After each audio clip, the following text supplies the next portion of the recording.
Tiny in All That Air, the Philip Larkin Society podcast.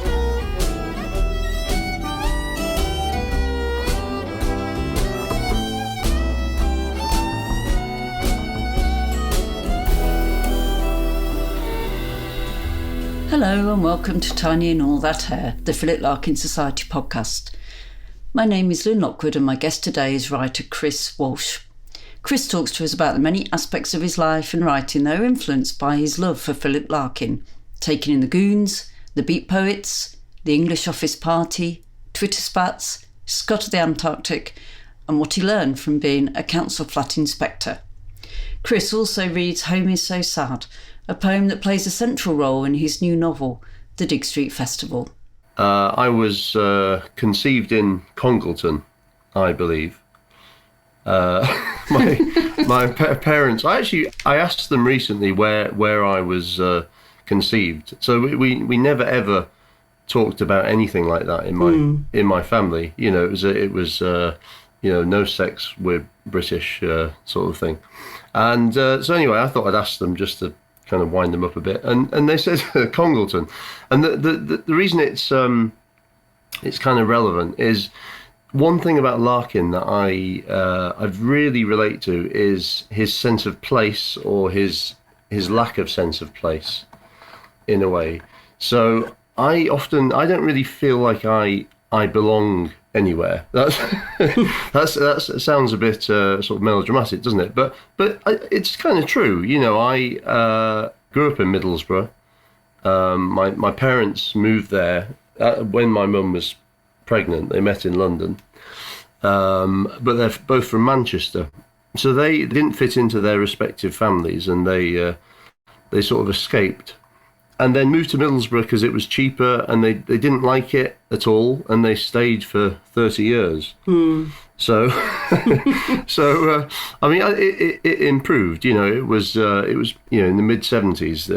I think they really, after living in London, they really felt it was a different place. You know, it's a different world from London. Yeah. And obviously Larkin's from Coventry, and he ended up in Hull, and I kind of ended up in places as well, you know. So I live in Kent, but I kind of could be anywhere in a way. I feel sort of strangely kind of detached from place in some ways. Yeah, so I've always very much related to Larkin. I was very lucky. My dad was and is a mad book collector. So I was very lucky. We had books in our house. I'm, from a very sort of modest background. We weren't wealthy, but my dad was just mad about books, and my mum was a big reader as well. We were sort of forever traipsing to the library to empty it of all sorts of crime novels, and me and my sister and my dad had in all weathers we'd have carrier bags full of books for my mum. And my mum would just absolutely, work through them really, really quickly, and she called them fodder. So it was always, I was very lucky. My parents were real readers and very interested in literature, and there was Larkin there. So I came across my dad's reams of books. They're absolutely everywhere. I came across Larkin, and my dad's remains a big fan of Larkin as well. And I think one thing about Larkin I really like is you can relate to him at different ages, So I remember loving his stuff when I was a teenager, but I think I now enjoy it for different reasons. Probably I see different things in it, particularly his fear of death and the sadness and and everything. I relate to that a lot more readily now, I guess. So I was aware of Larkin when I was a teenager, and then when I went to university, I went to Durham Uni, which is only sort of 30 miles away from Middlesbrough, but is a completely different world. The first time I was ever painfully aware of my Middlesbrough accent, which I've now sort of largely, I think I have lost. Now I'm sort of slightly chameleon-like in that sense, I think. But I met a girl called Sophie, or Surfy, as I called her at the time with my accent. She was Polish and she was from Brighton. And she loved Larkin, and she wrote poetry as well. And she was a couple of years older than me, and I was desperately impressed by her knowledge of Larkin and her poems, which were a bit Larkin-esque, with a bit of Sylvia Plath thrown in. For at good that measure. age. Yeah, you needed a bit of Sylvia Plath in your early 20s. So did she learn about Larkin in Poland then? Well, no, her parents were Polish, I see. but she was, I think she was born in Britain. So, but she completely broke my heart. So it was, terrible. First love and all that, and completely tore me apart. Did Sophie? See, Larkin would have sneered and then secretly felt quite empathetic. I think he would. Yeah, definitely. Yeah. So then, as I sort of got into my 20s, I started studying Larkin, I guess, a bit more. I was always very lazy at college and university. I was sort of too busy mooning over things, and I was a bit gormless. As well, so I became quite serious in terms of studying writers. I was more and more aware that I was a writer myself. It was almost hard to admit to myself that I was a writer, because it just seemed so bloody ridiculous in some ways. I didn't know any writers, and I think my parents wanted me to do something respectable. And what were you actually doing? I was I've done lots of things. I've written 2 books. One is being published later this year, which I'll probably touch on later. But another one I've written, which is not published yet, and I'm sort of subbing it, is a memoir of all the jobs I've ever had. So I had about 20 jobs in a sort of 25-year period, and I've done all sorts. So what I did do once I left uni, I became a care assistant, looking after quadriplegic men. Wow. Yeah. So men who are paralysed from their neck down, and I always think of it. I didn't sort of go off to Bali and stuff like that. No. I became a care assistant, and I always had the feeling, or the claim within myself, that by doing that, I'd travelled further than people who backpacked around Australia. Yeah, I can understand that. That's a difficult territory to face. Yeah, so I started reading seriously, I guess, at that point, and I started looking into writers, and I remember going through Andrew Motion's biography of Larkin and having time on my hands, and sort of living in a bedsit, and just feeling that Larkin was all mine, at that point, as I did other writers too, and just the impact of his images and the breadth of what he can say in so few lines has just always absolutely amazed me. And would you say he's kind of, although you're a prose writer, I assume, rather than a poet, would you say then his poetry has kind of affected your prose style, or has it been an influence on your prose style? Yeah, it absolutely has. I mean, I've had a good crack at writing poetry throughout my life, but I think it was Larkin sort of, and others, kind of ruined it in a way, because they were just so bloody good at it, and I was probably impatient, and but he has definitely influenced my writing. I mean, one key thing that I really like about Larkin and very much relate to is his ability to squeeze wonder out of the mundane. Mm-hmm. And I think he's just fantastic at juxtaposing things and contrasting things you wouldn't expect him to.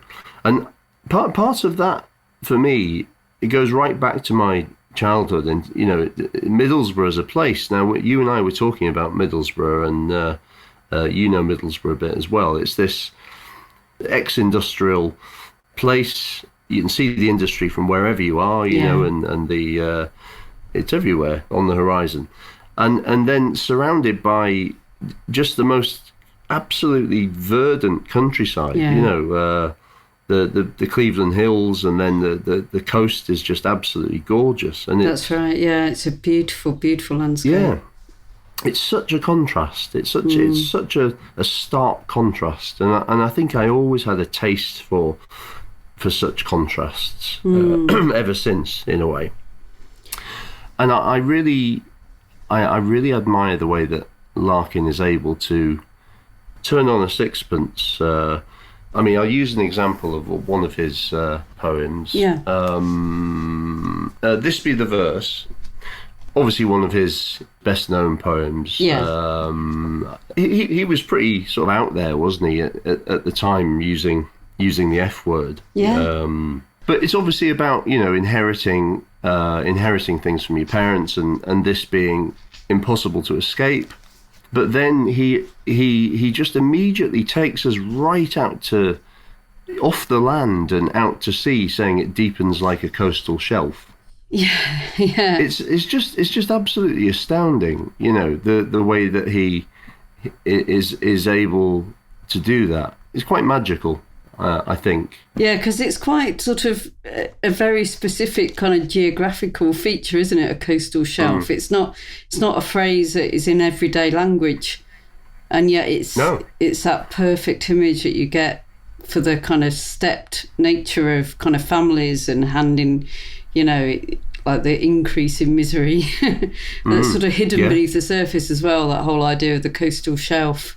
It's kind of not always clear to see, is it? Because it's kind of sort of half under the water, and that's it. Yeah, you could spend a long time sort of unpicking that image on its own, couldn't you? It's almost like the antithesis of the high windows sort of image, isn't it? Really, you know, the coastal shelf is down into this sort of deep blackness, you know, whereas the high windows is this you know, forever blue. Yeah. I mean, there are others. I mean, I noted a couple of my favourite ones down. You know, there's one where he compares the future to, quote, a solitary ship with a vast birdless wake. Oh yeah. You know, and again, it's just, whoa, it just floors you in terms of how completely final and how completely bloody depressing yet beautiful yeah it is, you know. Yeah, because it's all about that kind of thinking everything's gonna go well in the end, everything's gonna pick up, everything's gonna be great in the future. Of course it is. That's it. But actually what's sailing into sight is death. Absolutely, yeah. There is a kind of a humorous side to it as well, isn't there? I mean, one thing that I do in my own, I mean, I'm a comedy writer, so I'm trying to do this. You know, part of writing comedy is being very, very serious and a bit ridiculous at the same time. There's a lot of juxtaposition in comedy. It sort of reminds me of Spike Milligan as well, who Larkin we know admired. I don't know if it was just the Goons that that Larkin liked, but Spike Milligan is also incredibly good at immediately transporting us to somewhere we didn't expect. Yeah, I saw in your Twitter bio you put Spike Milligan, and I was sort of thinking about Spike Milligan, and I know there's a letter from or the Goons, and there was a letter from Philip Larkin to Monica about watching the Fear of Wages episode, and I thought, you know, the Goons were a bit before my time, and I do remember my dad enjoying them. And I've watched, well, I kind of listened to it, but there's an animation on YouTube of the Fear of Wages, and it's based on that, like a war film called The Wages of Fear, and it's all about World War II and moving nitroglycerine around in lorries and things. And I just had no idea what it was about. Yeah. It was incredibly fast-paced and incredibly, like, witty, and there's wordplay, but there's satire, and there's like kind of comments on films and war, and obviously it was much more, you know, World War II was much more recent at that point and still in everybody's recent memory. I thought, God, it's really hard to kind of get as somebody in 2020 that hasn't lived the life that Philip Larkin and Spike Milligan lived. And it does make me feel a bit sad that maybe Spike Milligan might not last as long as some, I don't know, or whether comedy just eventually can't be eternal when it's that bound up to what's going on at the time. I don't know. It's a possibility. I mean, Spike Milligan's war memoirs are absolutely fantastic. Yeah. I don't know whether you've read them, but they're just so funny and incredibly moving in places as well. And he's definitely an influence of mine as well. One thing that I find myself doing again and again is having a section in my own writing where, you know, that's sort of deeply silly and a bit bizarre in some ways, and then ultimately reflective and really quite sad. Yeah. I mean, he was a very complex character, Spike Milligan, wasn't he? Like Philip Larkin, and he had a difficult life, not an easy person. He did. I've also had a pretty eventful life in that sense as well. And, you know, I've been quite open about it. I've had mental health problems for my whole life. So I can very much identify with it. I think it comes with the territory in many ways. I mean, I'm not comparing myself to Milligan or Larkin in any kind of sense, other than the sense that I am foremost a writer. This is something that I've never been able to shake, and here I am, you know, 44 years old, and it's the thing I do which I consider my primary thing, you know. So I'm a late developer, so obviously I've got a book coming out later this year. So I think my dad was a late developer as well. You know, my mum was always fond of saying, he's a late developer, your dad. Yeah, I think that's good. It's good to be a late developer. I think so. Yeah, I spent the whole of my teens and much of my 20s just kind of dreaming.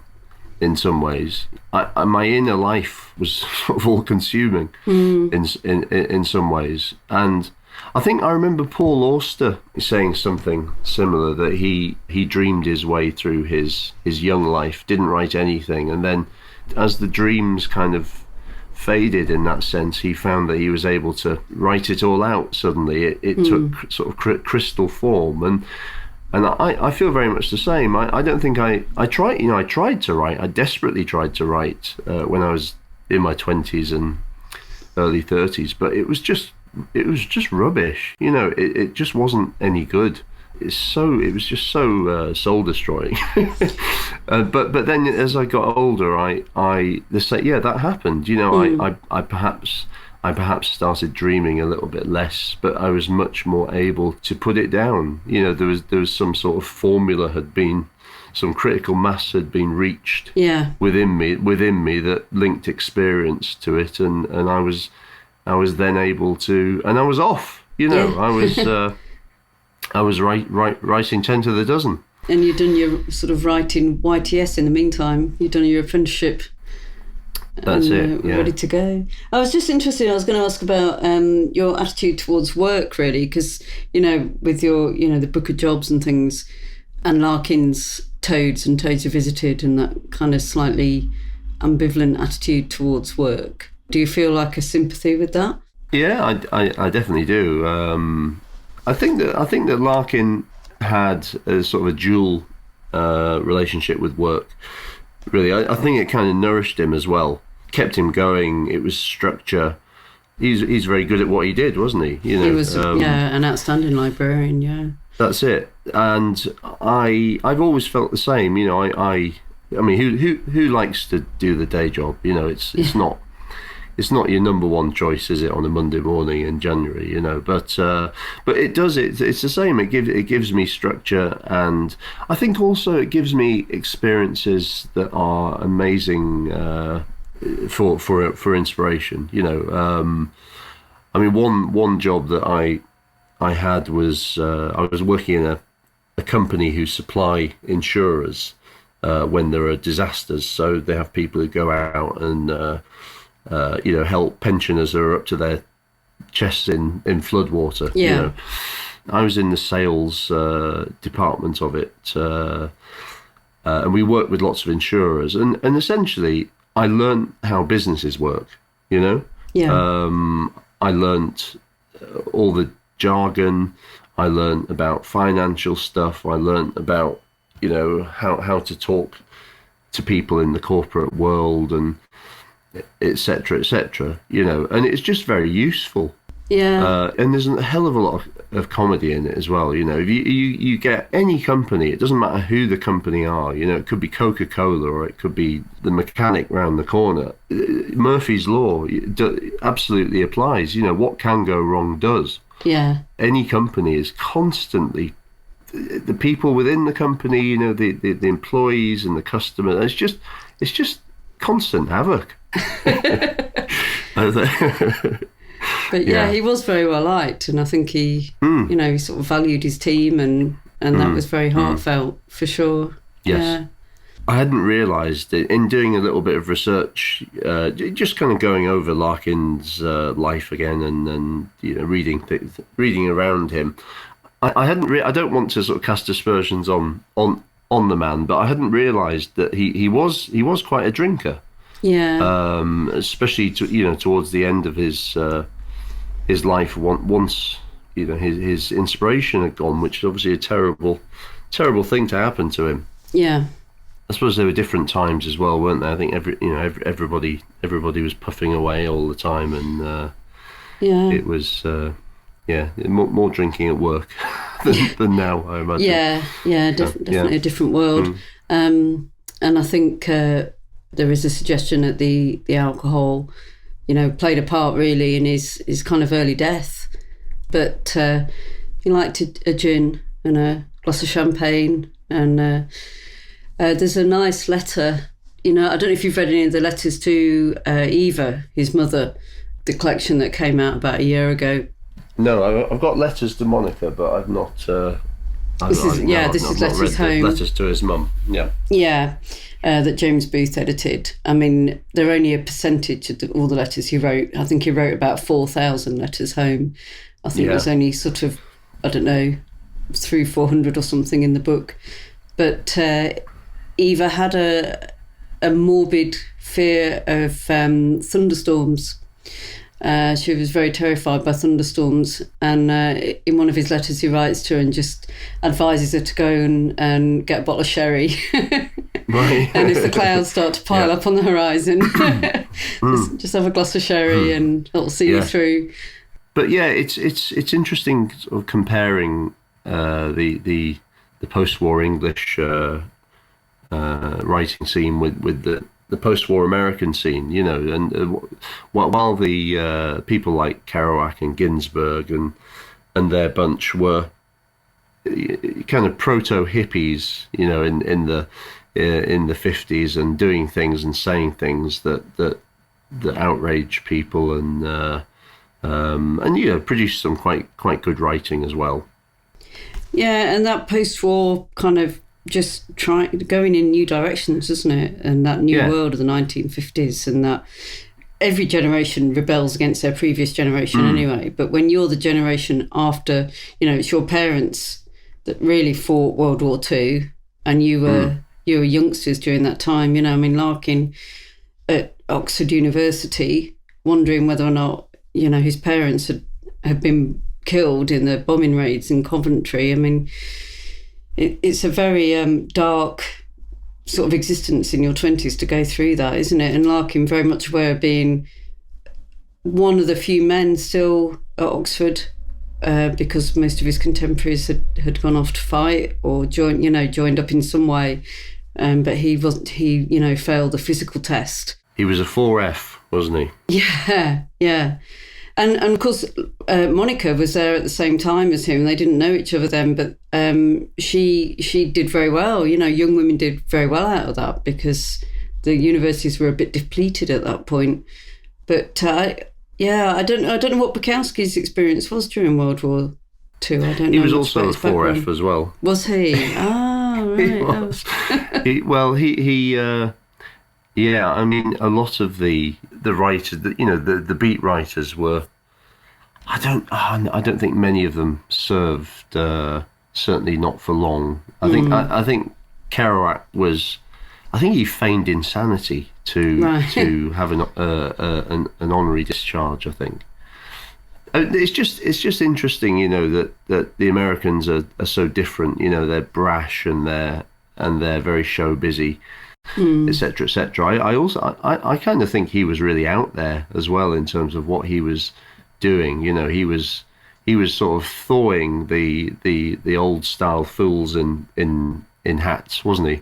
Yeah. In his writing, but it's funny. He's just so English, isn't he? The way that he's sort of sitting in his flat with his gin and his naughty magazines, while while the Americans are revolutionaries and Yeah, Larkin always sort of looked middle aged, didn't he? He always looked quite old. Did.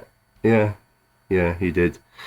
I very much see Larkin as a kind of a photographer of words in many ways. His images, and I come back to it really. His images are just so strong. I feel like he must have been a very visual person in terms of how he thought. And that, I have been a photographer as well. One of the most interesting jobs that I ever had, which I've written about, is when I was an empty council flat inspector. So my job was to visit the council flat. This was in central London. Visit the council flat just after the family or the individual had moved out. Often they died.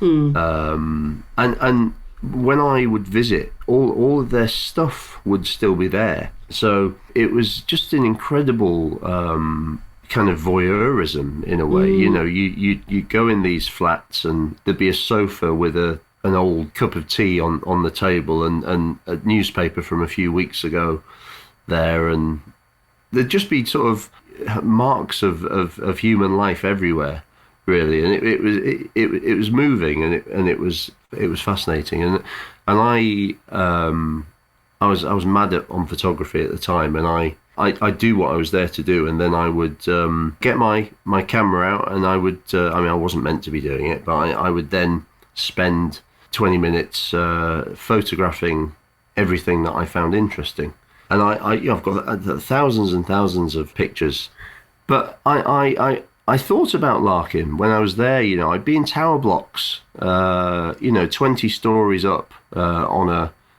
bright spring day, and the sun would be, in these empty flats, the sun would be sort of beaming into these flats, and I would always, I would sort of say to myself, well, these are high windows, and beyond it there is nothing, and it's boundless, and etc. etc. So he would be on my mind, and it's this finding beauty in banality, in the mundane. It's linked to his librarianship as well, a cataloguer and categorizer, and he observes the links between things, it's fascinating, that link between the poetry and the photography and the librarianship, and how those things link together. That he was documenting the world around him in different ways. Absolutely, yeah. There's a post-war school of photography that developed that was really quite an echo of what Larkin was doing in poetry. Photographers like a chap called William Eggleston is perhaps the most well-known American such photographer, and in the UK, Martin Parr. Oh yeah. And they were said to, I don't know who came up with this phrase, but it's a great one to describe it. Eggleston in particular was seen to have a democratic lens. Yeah. In terms of what he took in, So I've got an image in my mind. One of his wonderful photographs is just it looks like an abandoned farm. The dirt is brown. There are trees in the distance. There's a road with no cars on, Yeah. And then there are all these empty milk bottles littered on the ground, and they're white plastic ones, and they look like clouds. It's really beautiful. Yeah. So photographers started taking pictures of things which were very mundane but extremely beautiful. Yeah, I know what you mean, and I know the Martin Parr photographs of. I've got a collection of the holiday photographs where there's sort of in the 70s and 80s, and there's people sitting on litter-strewn beaches and outside chip shops, and kids playing with kind of it's really evocative. It reminds me of Show Saturday by Philip Larkin, the county fair, and he just observes the kind of lists of things around him. When we were making the Philip Larkin Society postcards last year, we picked out the Polaroids that Larkin took, really because they were more sort of everyday, and more of that kind of mundane imagery. So with the Show Saturday, there's the Polaroids of the men wrestling, and then we've got the hedgehog in the garden, and the little tub of African violets on a windowsill. And they're just, for me, they were so evocative of the sort of 1960s and early 1970s when he took them. And, they have a really kind of natural link with his poetry, even though it's just a Polaroid of some flowers on a windowsill. Absolutely, yeah. It's true. So how do you think your books, your novels, influenced by Larkin then? Do you see a Larkin influence in it? I definitely do, yeah. I'm using a Larkin poem in the book, which is fantastic. Home is so sad. Am I allowed to read it? Yeah, it'd be great. Love you to read it. Yeah. Okay. Home is so sad. It stays as it was left, shaped to the comfort of the last to go, as if to win them back. Instead, bereft of anyone to please, it withers so, having no heart to put aside the theft, and turn again to what it started as, a joyous shot at how things ought to be, long fallen wide. You can see how it was. Look at the pictures and the cutlery, the music and the piano still, that vase. It's a lovely poem, it really is. Where I use the poem in the book. Well, first of all, maybe I'll tell you what the book's about very briefly. Yeah. And so that's the Dig Street Festival. It is. That's it. It's set in Walthamstow in East London, East 17. Although I call it Leytonstow. So it's a mixture of Leytonstone and Walthamstow. Yeah. Basically, but it's basically sort of Walthamstow, where I lived for a few years at the end of the 90s. The main character is called John Torrington, and he's a floor mopper and trolley collector at Leytonstow's premier and only DIY superstore, and he's got sizable aspirations for humanity, something his friend Glyn Hopkins, an S&M devotee, puts down to a personality disorder.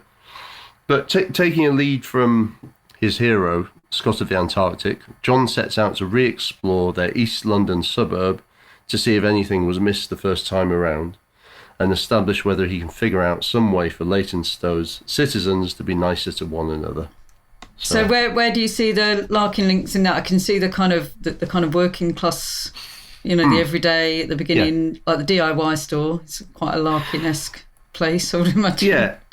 Yeah, definitely. I've sort of jotted a few thoughts down about that. I mean, Captain Scott, the theme of Scott, it's very much, the heroic era of Antarctic exploration. It's very, very emblematic of what Britain used to think it was. And a lot of people now still feel that Britain is great. Yeah. Rightly or wrongly so, I suppose. I guess we're all things, aren't we? But there's a real hangover from when Britain was arguably great, or certainly much more powerful than it is now, and much more destructive in the world as well. But and I think that our society really hangs on to that. I mean, you can't, we're sort of living right now. We're recording this at the start of the start of February 2020. So we're in the long shadow of Brexit, and it's sort of hard to avoid drawing similarities between what's happened with Brexit and the idea of Larkin really, being a poet of charting Britain's change in mood or decline in a way. The post-war decline. I mean, it's society was changing an awful lot. Our role in the world was changing an awful lot, wasn't it? But whereas some of us have accepted globalization and everything else, approximately half of us haven't, apparently, as well. So I think we're quite confused in terms of who we are, and so I very much explore that in the book. So yeah, he's part of it. I mean, the main characters live in a scruffy Edwardian villa, which is now a bedsit complex. There are lots of such buildings in northeast London. Really, really run down. Obviously, once a beautiful building.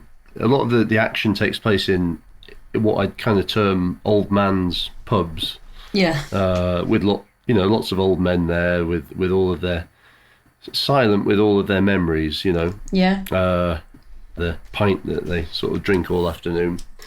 So there's a real theme of people being at the end of their working lives in it as well. And I think one thing that Larkin did was that really lit me up as a young guy was showed me how beautiful and sadness could be, how crystallized sadness could be. I mean, he's just absolutely brilliant at it, at being extremely melancholy. Yeah. with all those fires still going off, with it, in terms of his imagery and everything else. And is that what you see in Home is So Sad, basically? Well, it is. I mean, my favourite part of Home is So Sad is, and turn again to what started as a joyous shot at how things ought to be, long, fallen wide. And I think that really, one reason I wanted to choose that poem for my book is that a lot of my book, the real theme of my book, is that Britain and life itself as you live it feels like that. That you start off as a bright young thing, and then you get wounded along the way and scarred, and you end up thinking, what the hell happened? In many ways. Home is Britain. Home is this Edwardian villa that they live in. Home is the kind of beautiful certainty of this British myth of the past that we have created for ourselves. Because you sort of wonder what he means exactly by home, because it makes it universal, doesn't it? Just by saying home. Yeah. But then at the same time, you've got the piano stall and the pictures and the cutlery. So you've got this kind of dichotomy that he's saying home in a general way, but then he's also saying, he takes us in there. And that last line, which I love, that vase, you can't. It's a false construct, because we can't actually see it, but he tells us we can, and I really like that. Yeah, I do as well. I'll sort of have a giggle with the poem as well, a little bit in where it is. So my character, John Torrington, the main character, recites this poem down the phone to his landlord. So a sub-story, there are lots of little sub-stories in the book, but a sub-story, it's why it's hard to describe actually, but a sub-story of the book is that John's landlord, Mr. Khan, who's one of my favourite characters, I really loved writing Mr. Khan. He's very, very stylish and principled, but he's also he's not a very nice person as well. So it's kind of fun to write. Yeah. So John finds out that Mr. Khan wants to basically demolish the Edwardian villa and replace it with some yuppie flats, which John's sense of history and his bloated view of Britain's past, and how everything was better in the past in John's mind. Part of John's journey is that he realizes the past wasn't all that good, as it goes on. So John it comes by some money, and he decides to try and buy Clement's Markham house is the house is called. And Clements Markham was the sponsor of Scott's 1910 to 1912 polar expedition. So he tries to buy it, and he phones his landlord, and his landlord happens to be in Marbella when he calls him with his associates, and they just laugh at John. They laugh at his offer. They think John's an idiot. And John searches. He says, "What can I do to turn this phone call into something which will move these guys?" And he thinks, right, okay, I'll borrow Home Is So Sad from Philip Larkin. And so he reads it, and the men on the end of the line are silent, and John enjoys reading it, and then finishes it, and there's a stunned silence, and then someone says, "What fucking bars?" and then Mr. Khan, who's thinks he's very cultured, tells his associate to shut up. And then Mr. Khan's attitude towards John slightly changes after that, because he's very moved by the words that he thinks are John's but are actually Larkin's.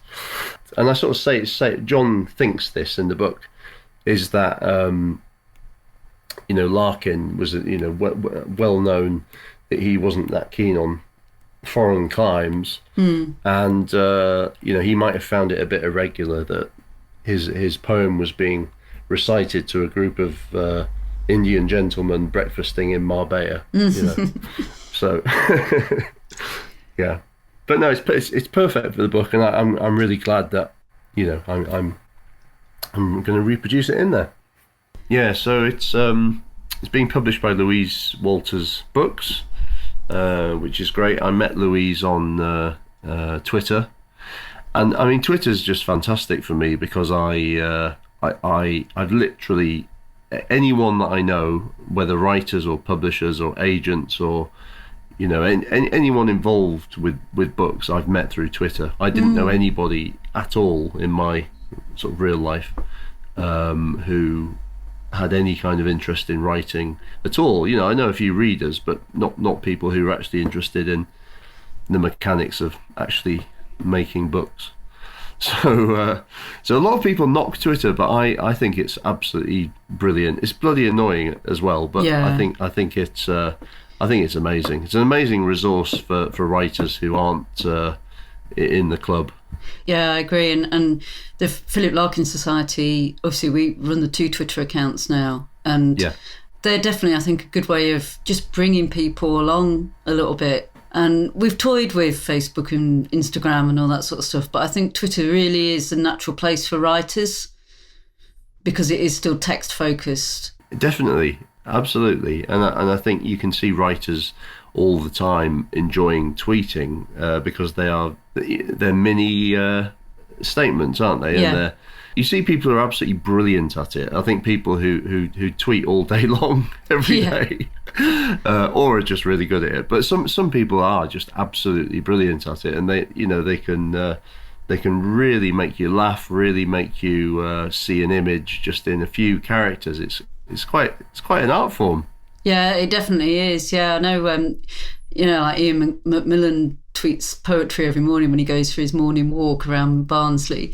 And David Baddiel's show last night was about Twitter, and particularly about trolling, but a lot about, the jokes that he made as a professional, comedian and writer, and then the responses that he gets to them, which aren't always exactly what he was hoping for. Yeah. But yeah, he's a great tweeter. Grayson Perry is a great tweeter, actually. And I've had a few people say to me, do you think Philip Larkin would have liked Twitter? And I would have thought he would have done, really, as a writer. I'm sure he would have enjoyed it. It's just another way of, getting your words out there, really. Yeah, I think he could have been really, really cutting on it, couldn't he? Yeah, he'd have gotten a few spats. When he wanted to be. Yeah, he definitely would. Can you imagine him and Ted Hughes, at Ted Hughes? That's it. Or Robert Conquest and him could have a ding-dong over be lots of nice pictures for them to look at as well. Yes, yeah, definitely. Yeah, Kingsley Amis would have been bumbling about, struggling with the technology, I think. He would. Oh dear. Thank you to Chris for joining us. If you'd like to know more about Chris, please follow him on Twitter or head over to louisewalters.co.uk. I hope Chris will come back later in the year once his book is published. A quick hello to some of our Twitter followers, Stephen Giardini, Ben Kinswood, Whole Libraries, Emma Crow and the James Rickett Library Trust. This podcast is produced by Simon Galloway and the music is The Horns of the Morning by the Mechanicals Band. The best way to support this podcast is by becoming a member, which you can do at philiplarkin.com. Please get in touch if you have any comments or if you're interested in being a guest. Thank you for listening. The horns of the morning are blowing, are shining. The meadow is wet with the coldest of dew.